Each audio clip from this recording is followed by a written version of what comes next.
Bien, si les artistes, les poètes, les romanciers s'inspirent de Mitra, c'est parce qu'il y a eu de nombreuses recherches à son égard, qui remontent en fait à la fin du XIXe siècle.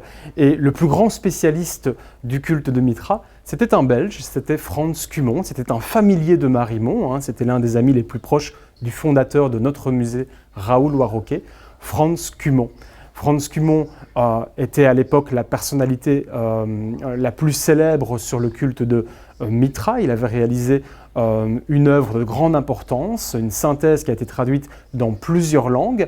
Et pour ce faire, il avait réuni tous les monuments connus à son époque. Car en fait, des monuments liés à Mitra, on en a retrouvé depuis la Renaissance italienne, depuis le XVIe siècle. Vous en avez un ici qui a été acquis par une des grandes familles romaines qui sont les Borghese, mais on retrouve ces reliefs qui émergent du sol de Rome dans des manuscrits, dans les œuvres des antiquaires qui cherchent à en percer les secrets, et on retrouve l'apparence de ces monuments sous la forme de gravures depuis le XVIe jusqu'au XIXe siècle.